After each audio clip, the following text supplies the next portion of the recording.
Assalamualaikum warahmatullahi wabarakatuh. Selamat pagi, salam sejahtera bagi kita semua.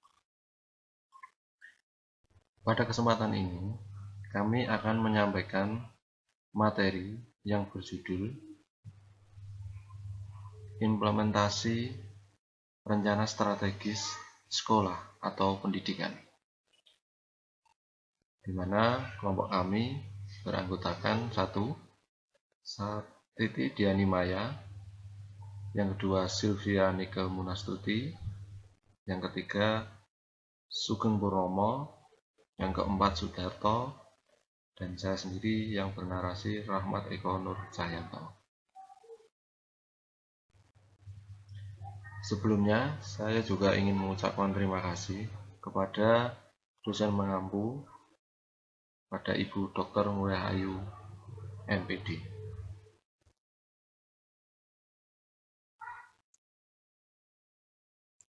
Perencanaan strategi atau strategic planning dipandang sebagai metode baru dalam sebuah perencanaan. Kata strategi sendiri berasal dari bahasa Yunani, yaitu strategos, yang berarti seperangkat umum yang bermanuver yang dilaksanakan untuk mengatasi musuh di medan pertempuran. Kata strategi sendiri itu bahkan telah digunakan oleh pemikir dari kuno, yaitu Sun Tzu,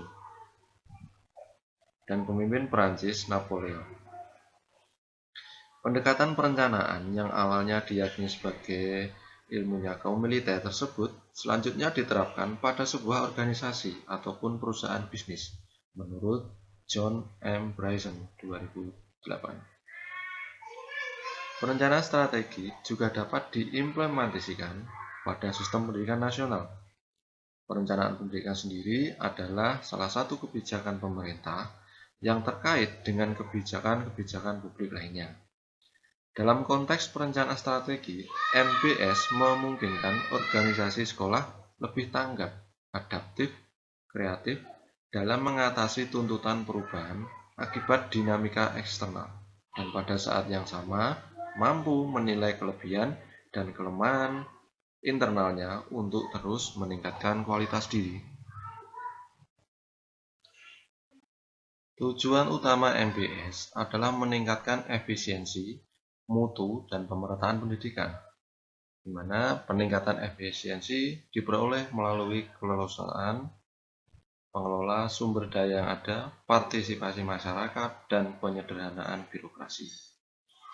Dilakukan dengan analisis SWOT, Strengths, Weakness, Opportunities, and Threats. Analisis ini didasarkan pada logika yang dapat memaksimalkan kekuatan, yaitu strength tadi, kemudian peluang, opportunities, namun secara bersamaan dapat meminimalkan kelemahan, yaitu weakness, dan ancaman atau threats. Analisis SWOT secara sederhana dipahami sebagai pengujian terhadap kekuatan dan kelemahan internal sebuah organisasi, serta kesempatan dan ancaman lingkungan eksternalnya. SWOT adalah perangkat umum yang didesain dan digunakan sebagai langkah awal dalam proses pembuatan keputusan dan sebagai perencana strategis dalam berbagai terapan. Menurut J. Salusu 1996. Dunia pendidikan Indonesia saat ini memiliki tantangan dalam mengembangkan sekolah yang bermutu dan mencetak lulusan yang berkualitas dan berkepribadian unggul, yaitu memiliki daya saing kancah nasional maupun internasional. Sekolah dapat melakukan beberapa strategi untuk meningkatkan mutu pendidikannya, di antaranya yaitu dengan cara implementasi perencanaan strategis. Penelitian ini bertujuan untuk menganalisis proses penyusunan perencanaan strategis, menganalisis strategi implementasi perencanaan strategis, dan menganalisis evaluasi perencanaan strategis terhadap mutu pendidikan.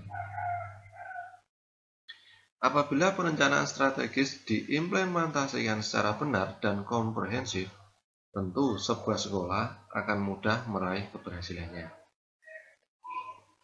Namun kenyataannya, unsur perencanaan pendidikan bagi sebagian sekolah masih lebih banyak dijadikan faktor pelengkap, sehingga seringkali tujuan yang telah ditetapkan tidak tercapai secara maksimal. Penyebabnya adalah karena para perencana pendidikan kurang memahami proses dan mekanisme perencanaan dalam konteks yang lebih komprehensif. Salah satu implementasi perencanaan strategi sekolah ialah dengan melakukan penyusunan analisis SWOT. Analisis SWOT ini merupakan perencanaan strategis yang digunakan untuk mengevaluasi kekuatan, kelemahan, peluang, dan ancaman pada sekolah. Sejauh mana tingkat keberhasilan pencapaian tujuan, serta hal-hal apa saja yang menjadi hambatan, dan bagaimana solusi untuk mengatasinya. Sehingga harapannya tingkat keberhasilan tujuan organisasi mampu diukur sebelum melaksanakan perencanaan pendidikan tersebut. Rumusan masalah. Berdasarkan uraian pada latar belakang di atas, maka yang akan dikaji dalam penulisan makalah ini adalah bagaimana penyusunan perencanaan strategis dalam meningkatkan mutu pendidikan di sekolah. Bagaimana strategi implementasi perencanaan strategis dalam meningkatkan mutu pendidikan di sekolah. Bagaimana evaluasi implementasi perencanaan strategi terhadap mutu pendidikan di sekolah. Adapun tujuannya, 1. Untuk menganalisis penyusunan perencanaan strategis dalam meningkatkan mutu pendidikan di sekolah. Yang kedua, untuk memahami implementasi perencanaan strategis dalam meningkatkan mutu pendidikan di sekolah. Yang ketiga, untuk memahami evaluasi perencanaan strategis dalam meningkatkan mutu pendidikan di sekolah. Perencanaan strategis. Perencanaan strategis merupakan bagian dari manajemen strategis. Manajemen strategis adalah seni dan ilmu untuk pembuatan, penerapan, evaluasi, keputusan-keputusan strategis antar fungsi yang memungkinkan sebuah organisasi mencapai tujuan di masa datang. Jadi, perencanaan strategis lebih terfokus pada bagaimana manajemen menentukan visi, misi, falsafah, dan strategi organisasi untuk mencapai tujuan. Bahkan ditegaskan oleh Salusu, ada yang mengatakan bahwa perencanaan strategis adalah suatu proses dalam pembuatan keputusan strategis, serta mengalokasikan sumber daya untuk mendukungnya di unit kerja dan tingkatan dalam organisasi, yaitu suatu cara untuk mengembangkan konsensus di antara para pejabat, suatu cara untuk membuat rencana tertulis. Dengan kata lain, perencanaan berhubungan dengan dampak masa depan dari keputusan yang dibuat sekarang, atau yang disebut sebagai futurity of current decision. Ia mencakup pilihan-pilihan yang berkaitan dengan tujuan organisasi secara keseluruhan. Bahkan, perencanaan strategi adalah falsafah, yaitu suatu sikap way of life, suatu proses berpikir, suatu aktivitas intelektual.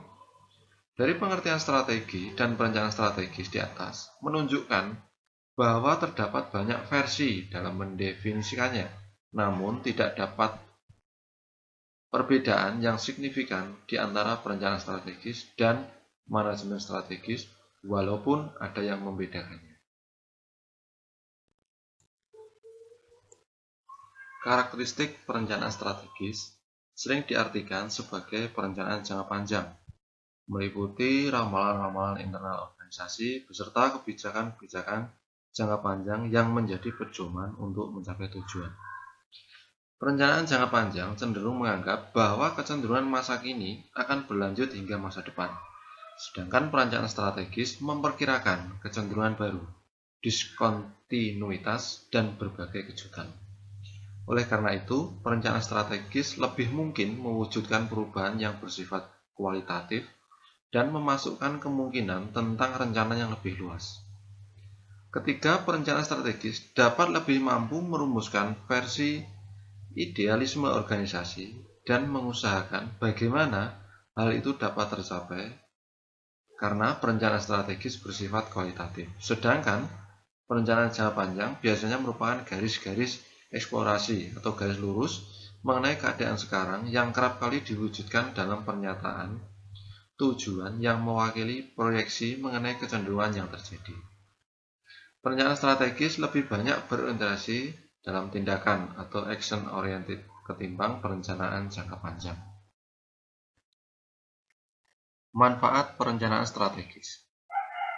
Menurut Stoner, menjelaskan bahwa perencanaan strategis mampu memberikan pedoman yang sesuai untuk kegiatan organisasi karena dengan menggunakan perencanaan strategis, manajer dapat menjabarkan tujuan organisasinya yang ditentukan secara jelas, lengkap dengan metode untuk mencapainya.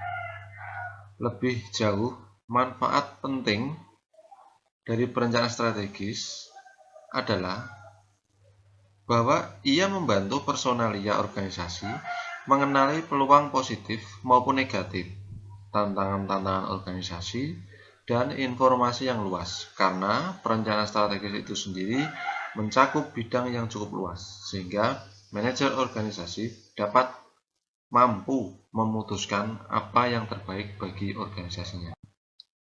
Proses penyusunan perencanaan strategis. Secara umum, proses perencanaan strategis memuat unsur-unsur 1. Perumusan visi dan misi. 2. Pengkajian lingkungan eksternal. 3. Pengkajian lingkungan internal. Yang keempat, perumusan isu-isu strategis. Dan yang kelima, penyusunan strategis pengembangan yang didapat bisa ditambah dengan tujuan dan sasaran. Setelah rencana strategis selesai disusun, maka diimplementasikan dengan terlebih dahulu menyusun rencana-rencana kerja berupa aksi atau tindakan.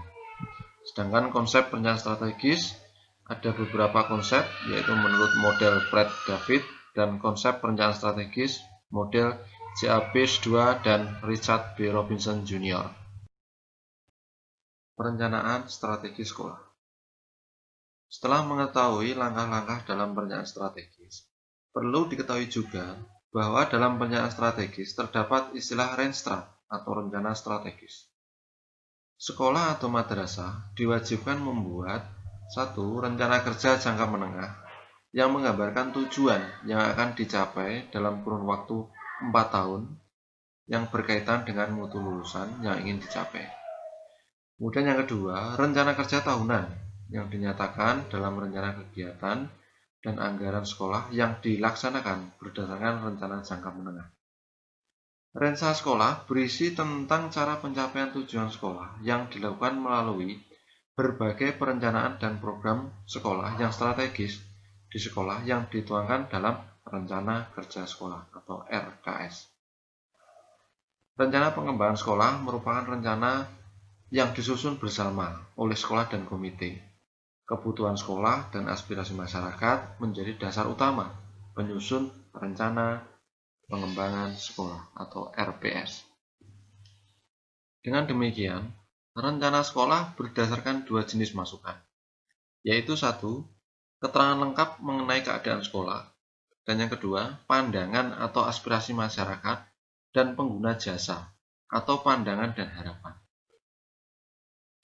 Lembaga pendidikan yang melaksanakan manajemen peningkatan mutu berbasis sekolah harus membuat rencana pengembangan sekolah, dituangkan dalam visi dan misi. Sedangkan visi merupakan gambaran masa depan yang diinginkan sekolah agar sekolah menjamin kelangsungan hidup dan perkembangannya. Kemudian untuk misi itu sendiri, tindakan mewujudkan, merealisasikan visi tersebut.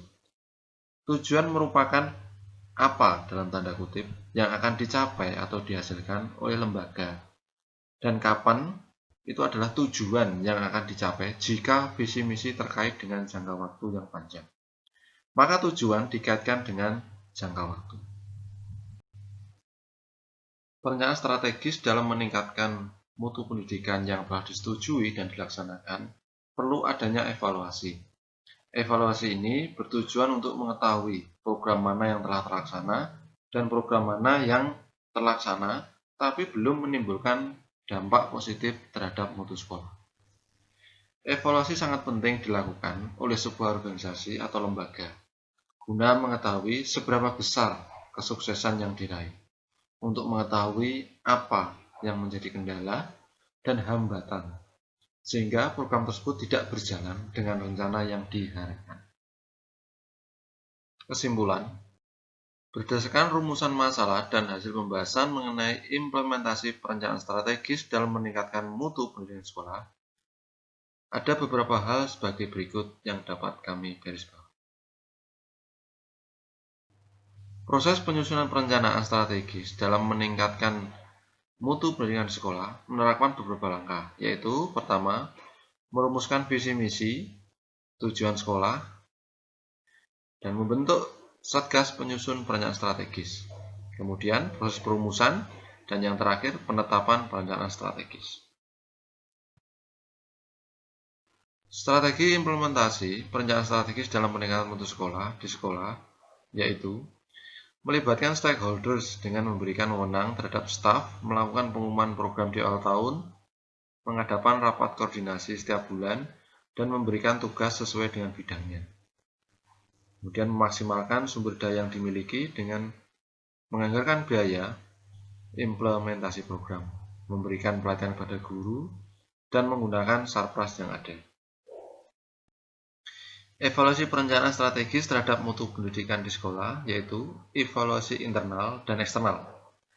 Internal dilakukan oleh kepala sekolah, sedangkan eksternal adalah monitoring atau pengawasan yang dilakukan oleh pengawas pendidikan, serta kalau akreditasi dari Badan Akreditasi Nasional Sekolah Madrasah. Evaluasi program dilakukan secara sistematis pada akhir tahun ajaran dan akhir semester, yang secara keseluruhan evaluasi program menggunakan model konteks, input, proses, dan produk. Sebagai saran, perencanaan strategis perlu dilakukan di sekolah untuk meningkatkan mutu pendidikan sekolah. Dalam melaksanakan implementasi perencanaan strategis sekolah, diharapkan semua stakeholder selain terlibat dalam pemberian gagasan dalam perumusan juga mampu mendampingi proses implementasi program strategi tersebut sehingga menghasilkan atau sesuai tujuan yang diinginkan. Demikian isi presentasi dari kelompok kami. Semoga apa yang kami sampaikan dapat bermanfaat bagi kita semua. Wassalamualaikum warahmatullahi wabarakatuh. Terima kasih.